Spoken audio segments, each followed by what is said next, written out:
Longette, and Bruce is still Hair Bruce. Proud doctor. Are we live? You are. We are All live. right, welcome one and all to Friday Ped Nerd session. Today's conversation is, what the heck do you do in your first voice lesson? And so we're continuing on. We've been talking about the culture of the studio and how to establish the culture of the studio. So here's what, yes ma'am. Talking lots. Focus, all you doctoral students in the room and master students, focus. All right, so we've been talking for the last few weeks about establishing the culture in your studio. We've been using our pyramids, and one of the things that we've said over and over again is that we want our students to be fearless. However, in order to create an environment of fearlessness, what must we establish first? Trust. So you are about to have your very first voice lesson. We are going to talk about learning styles today. You have never laid eyes on this person until today. You have an hour. What's the first thing based on your pyramid that you would like to establish or begin to establish in the voice lesson so that they'll be fearless? Trust. You are beginning to set the culture of having a safe place for them to experiment, and that starts in the very first lesson.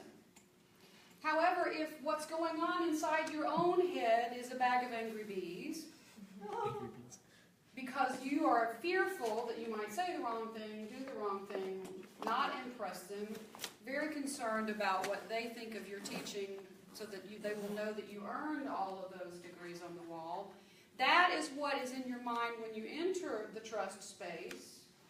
Then what's going to happen to the suit of clothing you're wearing, i.e. your empathy? What's going to be on the surface? Not Everything except what's Armor. Yeah, all of the above. All of the above. And when you have your very first voice lesson, that actually may always go well, may not always. May go well, may not always go well. It kind of just depends on them and you. But we all have an expectation of what we think the first voice lesson should be like as teachers. I want you to think back into the deep recesses of your brain and tell me what you remember about your first voice lesson. I remember.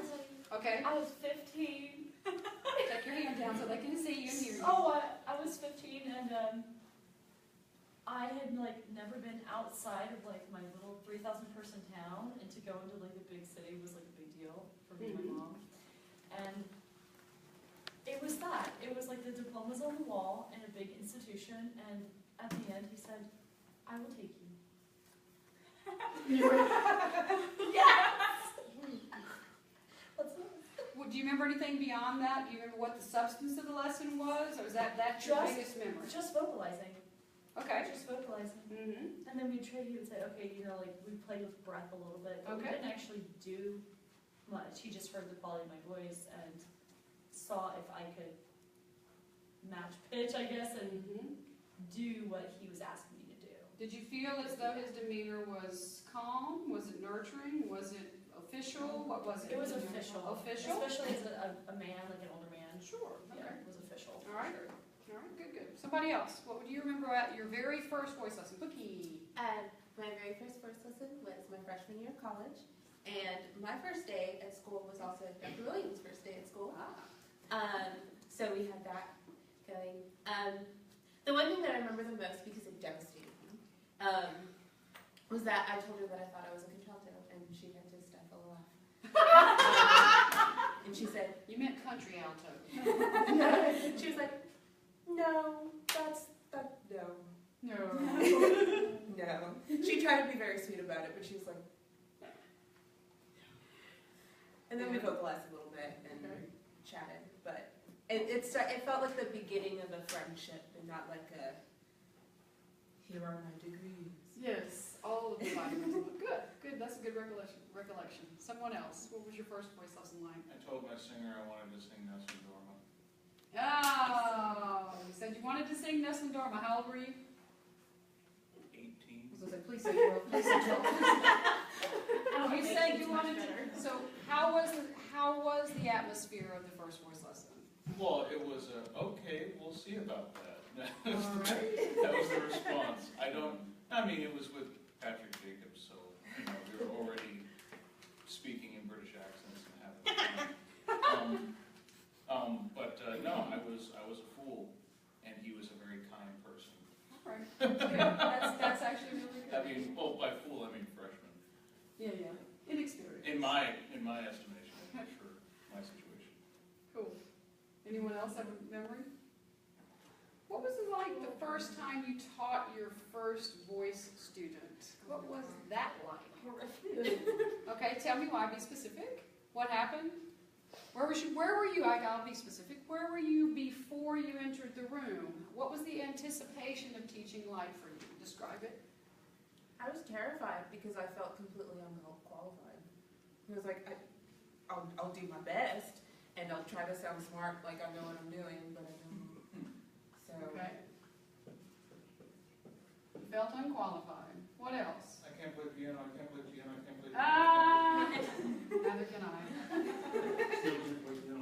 Yeah. Sing thirds, I'm going to play your chord. No, I said sing thirds, I'm playing your chord. I said sing thirds. All right. So that was part of what was leading your mind as you went in the room. What else? Anyone else have any sort of dialogue or anticipation?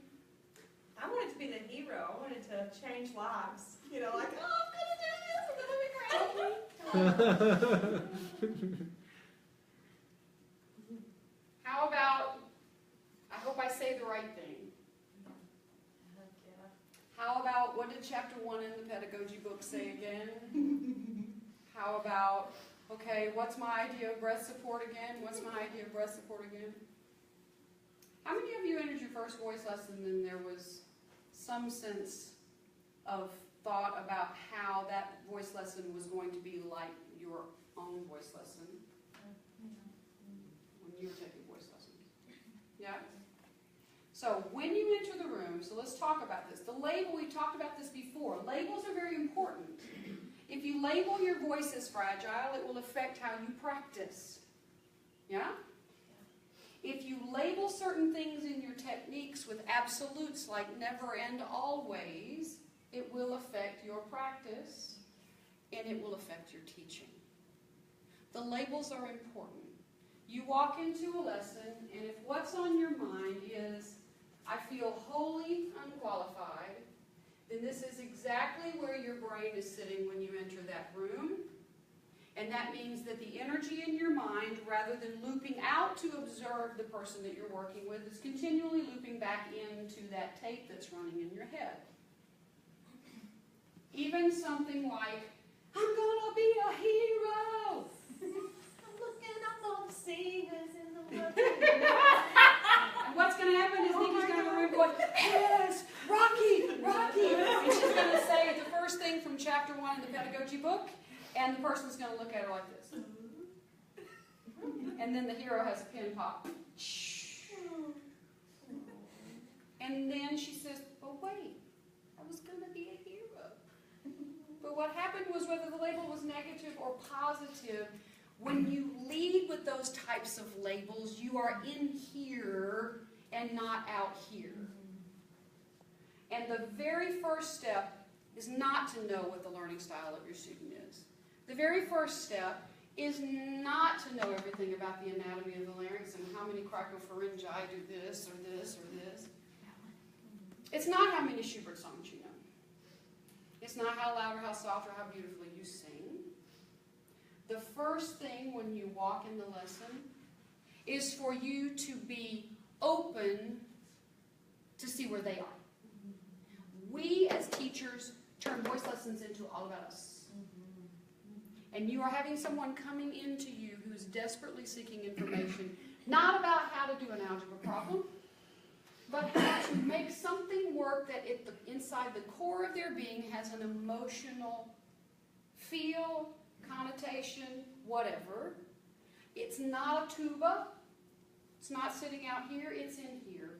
And because it's in here, it is inherently a part of who they are, and it is an emotional experience. And they're walking into you just as nervous, perhaps, as you are about teaching. But you walked in with your mind full of things, positive or negative, lists, expectations, and then it became about you more than about them. And what happens there, it's not an ego thing. It's the fact that if you go in with those things, the very first lesson you ever teach, you've got all those lists in your head, you are no longer reading them. You are busy making the list of the thing you want to do so you can sound smart. Which, of course, is not what's going on in your head. Your head's going, I'm dumb as a rock, I'm dumb as a rock, I'm dumb as a rock. But if I say the pedagogy things, they'll think I'm smart. Right? So what are your tools for teaching? Leading us into our first lesson. What are some things you're going to draw on in your first lesson? You're going to draw on your experience as a practicing singer, yeah? Yes. What else are you going to draw on in that first lesson to help you set that trust barrier and begin to have some positive work? What else are you going to draw on? I personally draw on, sorry, Go ahead. what you do with me, Which like is? what I'm currently doing in my own voice lessons, Which is? like breath, or Okay. getting a tongue and speaking position. Yes, you draw on your own experiences as a practicing singer, and sometimes what you draw from your own voice lessons factors into that. Why is that important when you're teaching a student? I have greater empathy towards that specific subject that week. You have empathy, and your empathy continues to grow when you call on the experiences, physical and whatnot, in your practicing time and in your lesson time, and you begin to see those in your own students. Your empathy, physical empathy, grows from that. But it does something else very important in terms of the trust bond. When you say to your student, hey, I just did this today in my practice. Hey, I just did this at my voice lesson. They see that you are not sitting on an unattainable platform all perfect in your vocalization and you're all perfection. They see that you are still dealing with things. And then when you stand up on stage and they hear your glorious voice roll out of your head, they realize that even people who in their estimation seem complete, not accomplished, complete. Because they see this as a thing that's defined. Peter, can you step outside and ask the hoo-ha to keep it down?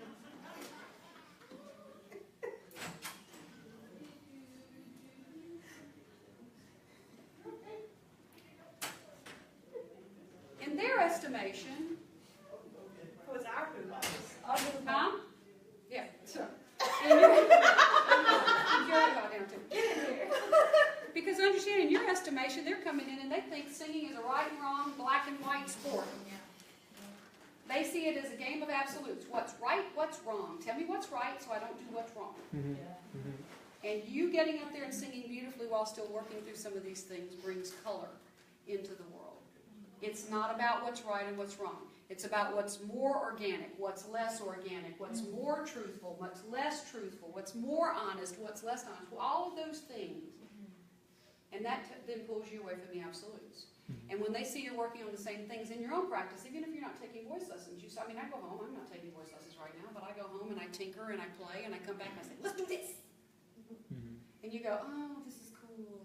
She did this last night for the Shih Tzus. I could do this too. But it does that. It sets it up as not a game of absolutes and perfection. But it also does something else very important in the trust bond, and that is it establishes a sense of a team effort in your first lesson. I'm on your team. I'm not in charge. Well, I got a lot of doctorates on the wall, but that doesn't mean that it's my job to come in here and hit you with the wand and you go off. The more they improve, the more you get energized, and the more your empathy grows. Empathy is something that becomes more astute over time, more refined over time. Man, it's like a water finding stick. The minute you open that door and let your guard down for a second, that empathy gets fine. You pick up on teeny weeny little things, and you'll see it, and you'll make a change, and it makes an immediate change in the singer, and somebody's sitting around you going, wait, what happened? What'd you see? Because you were so plugged into what they're doing. So empathy and your own practice is a part of that. Your knowledge of anatomy and acoustics. You may not carry that into the first lesson, you might. Who knows? Before you move on to that, I Sure. was just thinking about the us as a practicing singer and trying to get that whole teamwork thing happening. Yes. A lot of that is our language. Throughout my evolution as a teacher, I started out saying, this is what I want you to do. And then I turned it around to what you're going to do and left me out of the equation. And now I'm on this thing like what we're going to do. The way you know what I'm saying? My language has changed to more of a teamwork type. That's right. Terminology matters. Okay? Terminology matters. And part of your first voice lesson and subsequent voice lessons is developing an idea about terminology being important and flexible. I can't say those two things enough. Important and flexible. If you are hooked into one way to describe a certain concept and someone comes in with a different learning style or experience, it's not going to be as effective. Can you take a step back, take a deep breath, not have a nervous breakdown, watch them do it again and come back with a different way of describing it, whether it's physical, whether it's kinesthetic, visual, oral, whatever. Yes, Peter? Well, and what is their terminology? Because I ask them when they come in, I'm like, are you a creative person or are you a technical person? Yeah, Or a detail person? And then it's also not just discerning if they're one of those, it's which one they think they are. Okay? Hang on to that, because that's coming when we talk about when you vocalize them and question them. So you're coming in for your first voice lesson, carrying a bag full of practicing singer experiences, empathy as it is in that moment, on that day, a certain knowledge of anatomy. You don't have to be proficient, but knowing where your larynx is and not gesturing it up here on your forehead would be really good. Some knowledge of acoustics, and much of this right here, this particularly, comes from this. All right? This comes from Ped class and geeking out with us on Fridays. Is there anything else that you bring into that lesson, your first lesson, as your experience? I bring myself. I bring my personality. I try to tone it down a little, but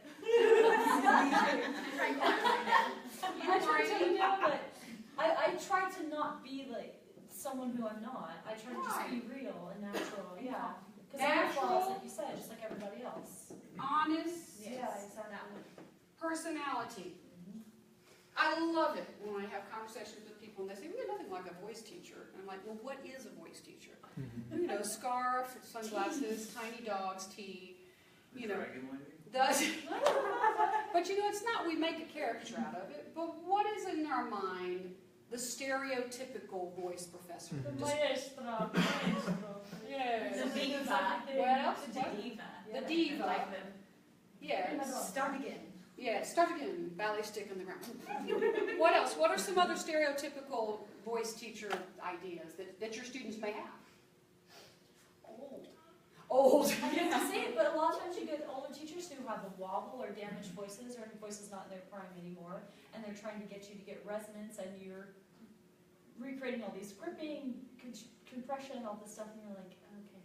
Okay. Well, even more basic than that, an opera singer. Yay!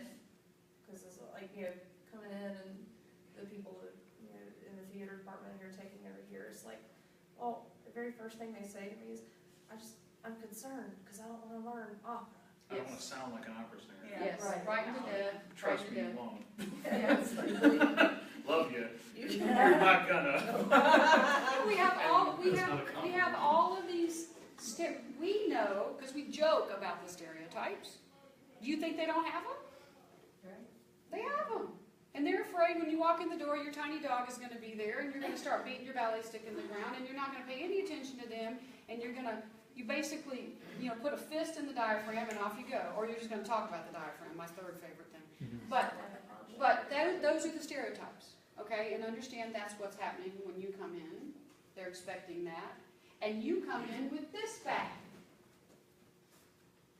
This is very important because even if you don't feel proficient in any of this, because of the label that you've spoken to yourself in your mind, the tapes that are on, you're more proficient than you think. But even if you go in the room and you just are open and honest and yourself, you're not trying to be a voice teacher. There's nothing unprofessional about it. You're not going to be unprofessional.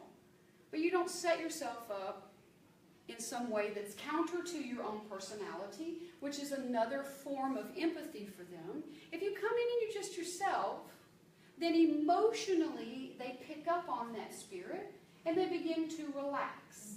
And then from there, the other things come. Even if you hit them with something that doesn't work in the first lesson, because you're open and honest, they don't feel like you're trying to kill them or you don't deserve your degree. Because they also, once again, they realize it's a team effort. All right, so now, let's go to some practical things. Let's talk about learning styles. We know all of those different learning styles. Give me some of them. Kinesthetic, visual. I don't know if I'm spelling. Episcopalian. Visual. Did you say Episcopalian? Episcopalian doesn't count. It's not a learning style. Auditory. All right. You walk in the room for your very first voice lesson, frightened out of your mind. You can't think of what to do. You sit down at the piano and you start talking. And you look up 30 minutes later and you've been talking for the entire time for whatever reason. Let me tell you what I learned about pedagogy today. Let me tell you about myself. Blah, blah, blah, blah. 30 minutes later, you're still talking. What happens if you are talking, and they are this? They have already phased out. They phased out. What happens if you are busy drawing pictures all over your notebook of air speeds and pretty bubbles and butterflies, and they are this, or perhaps this? There are two other learning styles I want you to factor. We're going to answer those questions in a minute. I'm going to tell you why this benefits you. Kinesthetic is what? When someone is kinesthetic, what are they like? They're physical. They're physical. So let me add two other things to your thing, and I want to add one word, and that is this. In your first voice lesson, it is your job to figure out where or how your students are the most intuitive. Okay? I'll explain what that means in a moment. Kinesthetic, they tend to be physical. What about oral? Auditory. They're motivated by what they hear, yeah? Yeah, they get a result. What about visual? Yes. I am a visual learner. You start speaking a foreign language to me, I'm going to seize up like this. You write it out, I see it, it's a totally different thing. You walk into a voice lesson with me, you start talking, it's my first voice lesson, I'll shut down in 10 minutes. Because I've got to be seeing some things. But if I am kinesthetic, many of your kinesthetic people will tend to be more intuitive where? Will they be bodily intuitive if they're kinesthetic? Yeah. Yes. Your kinesthetic learners will be bodily intuitive. What does that mean? That means that if you figure out, in the things I'm about to give you in a moment, that they are kinesthetic, and you begin to work some physical body processes, such as the stretch that you feel in the breathing, things you feel, sensations you feel in support, the first lesson, they're going to pick up on that. Mm-hmm. Did you get to resonance? Maybe not. But if you have a 30-minute lesson and they are kinesthetic, which means they're bodily intuitive, you've made an impact on them. Hillary, step out there and ask them if they'll be quiet. If they are bodily intuitive, That's the worst person to ask here. They're like scattered. that's fine. They got scared. If they are kinesthetic, So we're going to do it. if they are kinesthetic, they are bodily intuitive, then you know that much of what you do with them in the initial stages of the first lessons is about getting them to feel things in their body. If you have someone who's kinesthetic and you start immediately talking to them about this, which we know we feel now, but they don't when they first start. If they're kinesthetic and you start talking about acoustics, which to them right now is an oral phenomenon, not a sensory phenomenon, it's going to be a slow boat to hell in that 30 minutes. All right? But if they're visual learners, how would you figure out where their intuition lies? Whether their intuition is acoustic, whether their intuition is bodily. Where do you think their intuition might lie if they were visual learners? Huh? Or just use of imagery. But where in their body or in their experience as a singer will they have the most response if they're visual? By looking at Your face. Face. Somewhere else. Not the face. In the head. In the mind. Because what happens when they're visual learners is that they conceive of something that they see and they have a response to it. So if you have someone that's visual learner, they might not be bodily intuitive. I mean, I'm a visual learner, and some days I can't tell I have anything from the neck down. It just depends on where my brain is. If you take an auditory learner and you try to get them immediately into the body, they may not go there because they're too busy listening. How many times have you sat on the bolster and you've listened to your singing? And I say, don't listen, feel. We are auditory creatures in the act of singing. That's where that person is intuitive. And you in the first voice lesson when trying to build an atmosphere of trust and taking chances, you're working against their intuition. People who are visually motivated tend to be intuitive in the head. Which means that if you draw pictures or you show them something in a book or something, they can take that thing that they see and they then can turn it into something that they see in their head and they respond to. And the response, of course, is in the face and sometimes in the body, but they tend to start the pictures up here. I love pictures. I love pictures too. Helps me. So, there are two others. So, determining how they're intuitive and where and how they're intuitive is important in the first step. I'm going to help you with that in a hot second. But there are two other things that you have to consider. And they're not listed in your normal learning styles, and that is these two. Are they creative? Or are they analytical? That's going to bring me to what you do in the lesson. You have these learning styles here, and then you have these learning styles and reactive styles here. People who tend to be creative tend to be what? Energetically. If they're creative, what are they? Extroverted. Extroverted, sometimes expressive. They tend to take chances more readily. Yeah? They tend to trust a physical feeling, or they will kind of lend themselves to trusting you, particularly if your language is creative.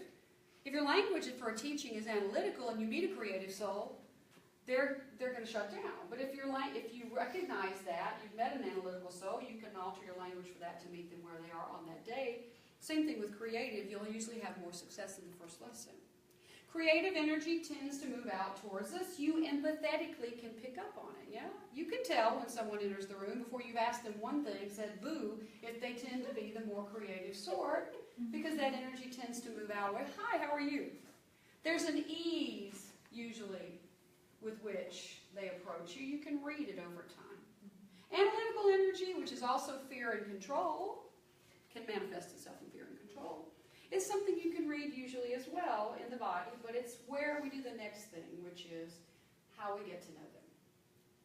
When you walk in the room, how long, you have a 30-minute lesson, it's your first voice lesson, how long is it before you vocalize them? Maybe. 5 minutes. 5 Usually 5 minutes. 5 minutes. Okay, what do you do in the first 5 minutes? Hey, how's your day? So on and Here's so a forth. how do you do. Uh, Yeah. Hey, it's simple. You don't know them. You walk in, you say, hey, how are you doing? Tell me a little bit about why you like singing. Why do you want to sing? What is it? And then listen to their responses. Ask questions in the first 5 minutes, but don't make the questions about the voice. You follow me? When they first enter the room, don't start saying, hey, how's your vocal technique? What do you like about your voice? How's your practice? Don't. Ask them general questions. What do you like about singing? And then listen to what they say. Because it matters when we're talking about this over here. Hang on 1 second. So, you ask questions. What do you like about singing? Buki, what do you like about singing?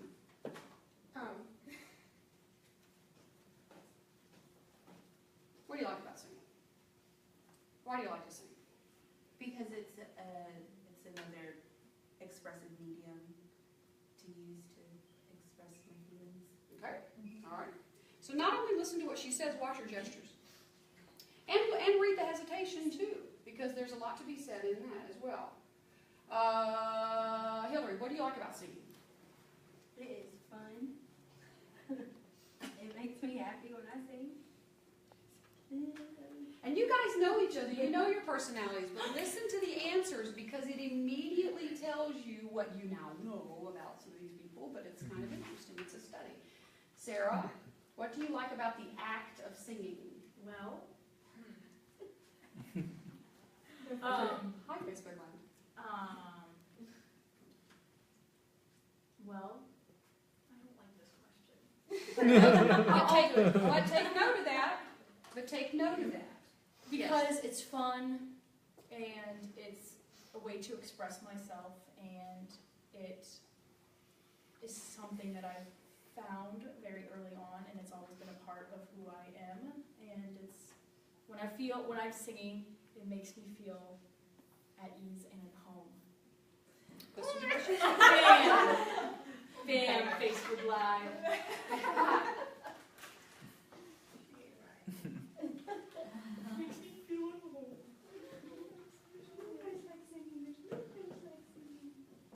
Now, listen to this. When you ask them what they like about singing, pay attention to hesitation, facial expression,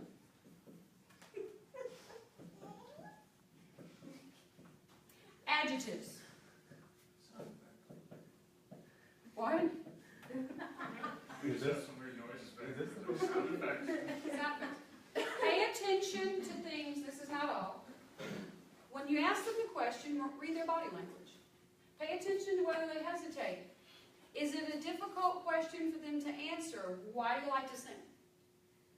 It's going to tell you something about this right here.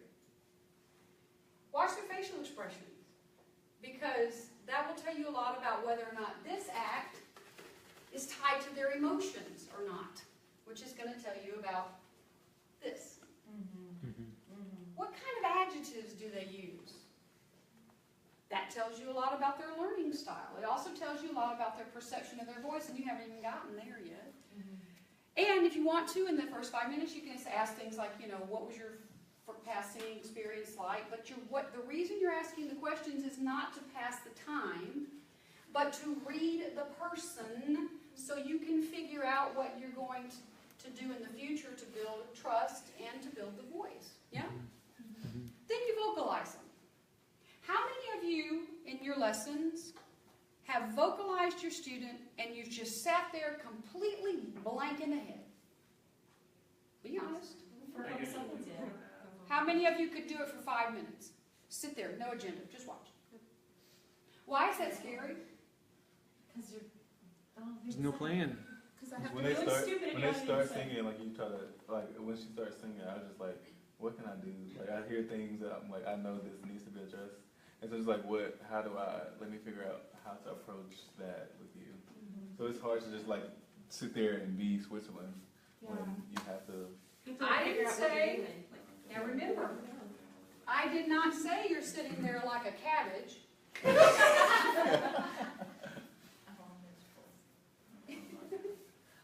But you remember earlier what we said. What are the tools you bring into your first voice lesson? I said your own natural innate personality, the honest part of you, because we are trying to establish an area of trust and a team effort so we can do some fun stuff. Some hard work and some fun stuff. And you guys sit down and you cannot for 3 minutes vocalize someone and just watch and listen. Because you're afraid you won't say the right thing. You're already seeing the 10 things that you would love to work on today in the very first voice lesson. Wham! Welcome to voice. Wesley, what did you say? Oh boy.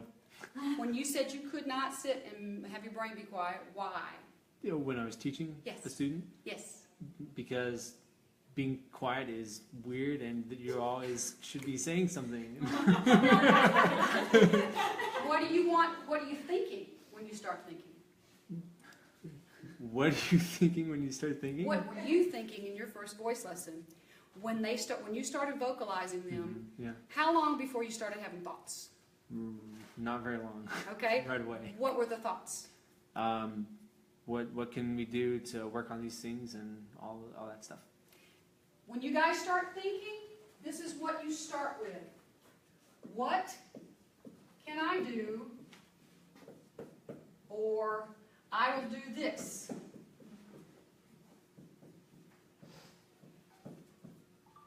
I'm going to show them I'm a good teacher. They've gotten 3 notes out of their head, and I'm already thinking, I'm going to do this because I'm the expert. Or what can I do? I'm going to do this. And there are others of you with different personality types who say, I can fix this. And quiet means I'm not doing my job. I've got to show them that I know what I'm doing. The things that pop into your mind when you're teaching your first voice lesson are very telling about your own experiences with your own voice. Think about you in the practice room. The tapes that run in your mind in the first 5 minutes when you're vocalizing them is you in the practice room dealing with yourself. Yes? You understand? You see the connection? Yeah. So, it's frightening to sit there because to them you think it looks as though there's dead air. I'm so bored. But you're not. You are taking a moment, 60 seconds, 30 seconds, 5 minutes, to read them. You start by watching and listening, and then you immediately start scanning your own body. This is what's going to keep you from trying to fix too many things at one time. So divide your body into our favorite thing, the pyramid. This pyramid represents your body, your torso, your thorax. That's the support body. Your throat, or the mechanism, the larynx. Your speech center, and your space, which is your hard palate, soft palate, hard and soft palate. Think about your own hang-ups and triumphs in your own singing, and start scanning. Then as you scan them while they're singing, looking at them up and down, see where your body's response is the greatest while watching them. And then immediately relate it to your own singing. All right, yes ma'am, I asked a question. Yeah, two things. Yes. The first one was kind of a comment because I've noticed that in my own teaching, like that's the main hang up I have is, immediately wanting to get into fixing things right off the bat.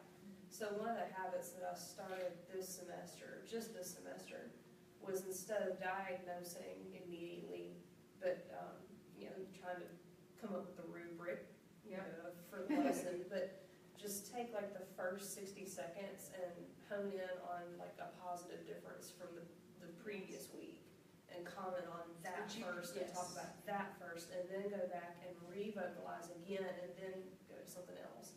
That's been really fun. Second thing though, going back to reading somebody, especially if it's like the first lesson or two and you're still developing a rapport, one of the most uncomfortable experiences I have ever had in my entire life was my first voice lesson with my first professor. And it was a fella, and we sat there, and the whole time he's vocalizing, I'm standing here, and he's like,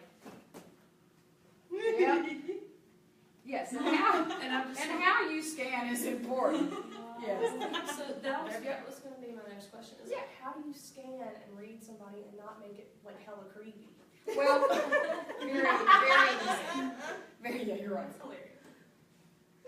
Because the minute I get quiet on the piano and they're like, we're 3 minutes in and they're looking at me weird and they're like, here's how. they start freaking out. That's okay. Here's how. Regardless of what I notice about their learning styles, I'm automatically going to get them situated on something that's sensory, or I'm just going to say, sing the scale. And don't be bothered by me, I'm just going to kind of watch you for a minute because we're getting to know one another. And so, and I usually won't take it 3 minutes or 5 minutes, usually I'll take it 60 seconds, and then I'll ask them a question or two. But if I say to them, don't mind me, just do the scale. And also the other thing is this, you notice when you guys vocalize, when you first met me in the studio, I made you watch Hard Street. I turned you out. There's a reason. Because I'm watching you. And I don't want you watching me. Want to know why? Because I just need you to do whatever you're going to do in that moment, wherever you are, scared or not scared. I just need to see you do your thing while I watch. And if you're looking at me, you're studying my face for a reaction. And that mutes what I'm trying to observe. And so oftentimes, visually, I'll turn them away from me out to Hardy Street. Just say, just sing the scale, we'll keep going. And I probably maybe do 5, 10 repetitions, and then I'll ask them a question. But that's a very important question. If they do look at you, the expression on your face can't be. All day, every day. So in a room that doesn't have Hardy Street, how do we think? Just say, look at this point on the wall. Well, if you're down and they're up, then chances are they need to look at eye level somewhere where you can see their periphery and somewhat of their front, but they're not looking directly at you. That's good because you can see if they can focus. Because it's going to tell you a lot about their ability, their learning style, and their insecurities or lack thereof, based on when you start vocalizing them. If you give them a focal point out there and they're going, they start Stevie wondering about 2 seconds into that focal point, they couldn't even keep that focal point. That's going to tell you something. Or my favorite, the dead stare, which is going to impact what happens below. Or just, you know, people who have open personalities and they're really affable about their voice, they can stare at it all day long. They'll be like, okay. I mean, I have something like that. I have a 15-year-old like that who's oddly very focused and gorgeous voice, just turned 15. She walks in my studio, first voice lesson, her mom's like, and she's like, okay, sing for me, okay. Look at that, all right. She did everything I said. Because she just has that personality. But that was really easy to read. So I'll vocalize them for a few minutes, and what I'm doing is relying on my physical empathy solely at that point. So the first part, of course, is watching and listening. The second part is paying attention to your own body. Empathy means your body is having a reaction to something you're doing. So, see where that is. Think in terms of this. Then think in terms of the pyramid of, this is what I want to do first. Pyramid, laryngeal stability, breath awareness, all those things we talked about before.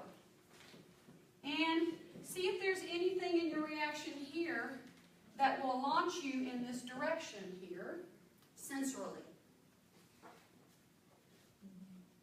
That's what you don't want to do, is you don't want to start attacking problems from the top down. Okay? I don't care what their learning style is. If you try to fix things from the top of your pyramid down, you're gonna be adjusting wildly. You understand? You set this pyramid. It's not set in concrete, but it's there for a reason because it identifies for you at this moment the things that you think are important. And if your pyramid is indeed what it is for you, then start from the bottom up, even if you have to re-describe it based on what you see on that day.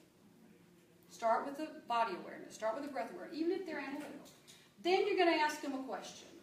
And the purpose of the question is to get you to understand how they feel and think about their voice. My question is, what do you like about your voice? This tells me two things. Not only how they describe what they think about their voice, but how they feel about ego, confidence versus arrogance, which is my quote today. What do you like about your voice? Nikki, what do you like about your voice? What do you like? What do you like? See, this is hard, I'm gonna cry. Do you want me to film it? Do you want me to film it? No. What do you like about your voice? I'm emotional through it. Okay. I can express emotion well through it. Okay. That's about all I can say. Okay, good. Wesley, what do you like about your voice? Similar to that, only through a more mathematical window. If that makes sense. Is that how you would describe it for me in your first lesson? Mickey's not in your first lesson. What do you like about your voice? Yeah, I'd say it's just very enjoyable. It's very fun, and I can be a different character. I can be somebody else, and I find that very entertaining. Listen for keys such as they use emotive terms to describe their voice. They use analytical terms, or they use other terms like, why do you like your voice? What do you like about your voice? I like it because it's loud. That's my favorite musical theater. I like it because it's powerful. I like it because it's loud. I like it because those are things that will tell you exactly what they're going to do when they start singing, which is they're going to lead with that very thing that they identify their voice by. All right? Listen to how they say it. because it's going to tell you how they identify. Listen to this. Listen to when they start saying, you say, what do you like about your voice? Well, I like this, but you know, I really had to start. And I always say, don't tell me what you don't like. Not because I'm trying to be mean, but I'm trying to see what their inventory is, how they label themselves. Because the positive inventory is what they have to leave with on the days that they don't feel particularly good. All right? And then I'll vocalize them some more. And then I will ask them, watching again, different things, different vowels, different parts of the register, and then I will ask them, what do you struggle with? Not, what do you hate about your voice? What do you struggle with? And listen to how and what they say. Because all of these questions, along with the things that you're reading in them, are going to begin to form a picture of this right here, which is going to help you problem solve.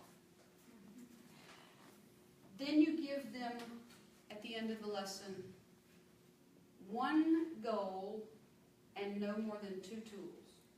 This is very important, because part of what they see as this insurmountable classical singing thing is they think that they're going to come in there and we're going to give them 2 hours of scales to do every day, we're going to beat them with a rod, and we're going to give them 25 technical things that must be in their body by tomorrow. But it's helpful to know that regardless of their learning styles, analytical, creative, doesn't matter, kinesthetic, auditory, this is a physical activity that has to imprint on your muscle memory. And you cannot, as a teacher or a singer, work against their or your attention span and their ability to stay on a physical task long enough for it to become a part of their muscle memory. So if you're looking at your pyramid, you give them one physical goal. The physical goal that week may be blow through an E and just don't choreograph the air. You're going to say, that's going to be the goal. The goal is to take the choreography out of the air. That's the goal. If you were going to teach them that and they were kinesthetic, what were the 2 tools? Air on the hard palate. Yeah, target could be one of your tools. What else could be one of your tools? The kinesthetic, your goal is no, don't choreograph the air to the rhythm. One tool is... Or air? I would feel like the expansion out, the thoracic. Okay, so one possible tool, so you've got one goal. One tool could be your target, the air on the hard palate. One tool could be a physical feeling in the body that represented that. Mm-hmm. But don't necessarily go and do a physical thing and an auditory thing, an acoustic thing at the same time. Mm-hmm.